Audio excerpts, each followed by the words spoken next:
7 फिल्में फ्लॉप होने पर फूट फूट कर रोए थे राजेश खन्ना। भगवान से चिल्लाकर कहा, इतना भी सख्त इम्तिहान ना ले। पहले सुपरस्टार एक्टर राजेश खन्ना का बॉलीवुड में चिक्का चलता था। उनके नाम बैक टू बैक 17 फिल्में हिट देने का रिकॉर्ड है, जिसे आज तक कोई नहीं तोड़ पाया है। लेकिन जब उनके करियर का डाउनफॉल शुरू हुआ तब उनकी आंखों से आंसू झलक पड़े थे। राजेश खन्ना को बॉलीवुड का पहला सुपरस्टार कहा जाता है। उन्होंने अपने करियर में बैक टू बैक 17 फिल्में देने का रिकॉर्ड बनाया था, जिसे तोड़ना तो दूर की बात है, आज तक कोई छू भी नहीं पाया है। लेकिन बहुत जल्दी सक्सेस ने उनके साथ छोड़ दिया और फिर वो बुरी तरह से टूट गए थे। राजेश खन्ना का जब बुरा दौर शुरू हुआ तो उन्हें खुद को संभालने में बहुत मुश्किल हुई थी। यहाँ तक कि वो अपने घर की छत पर जाकर फुट फुट कर रोए थे।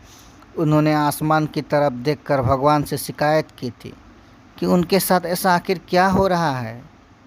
इसका खुलासा राजेश खन्ना ने खुद एक इंटरव्यू के दौरान किया था।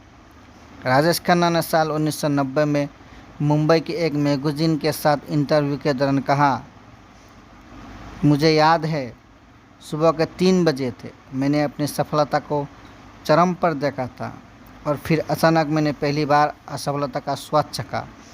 एक के बाद एक मेरी सारी फिल्म फ्लॉप हो गई थी।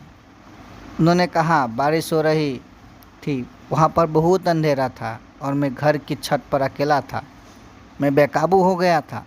मैंने चिल्लाकर कहा, परवरदिगार, हम गरीबों का इतना भी सख्त इम्तिहान ना ले कि हम तेरे वजूद को ही इनकार कर दे। काका ने बताया कि उसके बाद क्या हुआ था। उन्होंने कहा कि डिम्पल कपाड़िया और मेरा पूरा स्टाफ भागकर आ गए थे। उन्हें लगा कि मैं पागल हो गया हूँ। ऐसा इसीलिए था क्योंकि सक्सेस मेरे दिमाग में चढ़ गई थी और मैं फेलियर को बर्दाश्त नहीं कर पाया। मुझे याद है कि अगले दिन बालाजी साउथ सिनेमा के डायरेक्टर ने मुझे अमरदीप, जो कि 1979 फिल्म ऑफ़र की, जिससे मेरे करियर का दूसरा मौका मिला। राजेश खन्ना की 17 फिल्में में आराधना, डोली, बंधन, इत्तेफाक, दो रास्ते, खामोशी, सफ़र, द ट्रेन, कटी पतंग, छच्चा झूठा, आन मिलो सजना, महबूब की मेहंदी, छोटी बहू, आनंद, अंदाज, मर्यादा और हाथी मेरे साथी शामिल है। साल 1971 में रिलीज़ हुई बदनाम फरिश्ते के बॉक्स ऑफिस पर पिटने के बाद राजेश खन्ना के सफल फिल्मों का सिलसिला टूट गया था। गौरतलब है कि राजेश खन्ना का कैंसर की वजह से साल 2012 में निधन हो गया है। उनकी मौत से बॉलीवुड इंडस्ट्री को तगड़ा झटका लगा था। राजेश खन्ना की आखिरी फिल्म रियासत थी, जो साल 2014 में रिलीज़ हुई थी। धन्यवाद।